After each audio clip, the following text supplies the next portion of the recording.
বাবা থাকলে হয়তো রাত জেগে খেলা দেখতেন। দলের জয়ে ফেসবুক পোস্টে এমনটাই বলছিলেন জাকের আলী। বাবা প্রতিটা ছেলের কাছে সবচেয়ে বড় ইমোশন, তাই তো সেঞ্চুরি নয়, বাবা না থাকাটাই জাকেরের কাছে সবচেয়ে বড় আক্ষেপ। ক্যারিয়ারের ৩ নম্বর টেস্ট খেলতে নামা জাকের আলী মাথায় আঘাত পেয়েও দমে যাননি। দলের সিনিয়র ক্রিকেটার মমিনুল শূন্য রানে ফিরলেও থেমে যাননি জাকের। টেলেন্ডারদের নিয়ে রেখেছেন জানবাজি।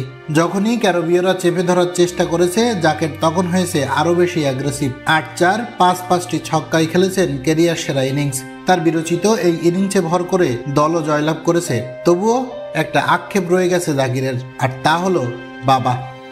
বাবা প্রতিটি ছেলের সবচেয়ে বড় ইমোশন। বাবাই একমাত্র মানুষ যিনি জীবনের পথে হাতটা ধরে আমাদের সামনে এগিয়ে দেয়। জীবনে সাফল্য পাওয়ার পর সেই বাবাকে অনেকেই পায় না, যেমনটা পায়নি জাকের আলী। তাই তো দলের জয়ের পর সেই বাবাকে স্মরণ করেছেন সবার আগে। ফেসবুক পোস্টে সেই বাবার উদ্দেশ্যে জাকির লিখেছেন, তখন আমার বয়স মাত্র 11। 2009 সালের সেই সিরিজের একটা ম্যাচও আমি মিস করি নাই। সারা রাত জেগে বাংলাদেশের খেলা দেখতাম। আব্বা ভোর রাতে উঠে দেখে আমি খেলা দেখছি, অবাক হয়ে আমার দিকে তাকিয়ে রইলেন, কিন্তু কোনো বকা দিলেন না। 15 বছর পর একই সিরিজে আমি বাংলাদেশের হয়ে খেলছি। আব্বা বেঁচে থাকলে হয়তো রাত জেগে খেলা দেখতো। Anyway, this is for you আব্বা।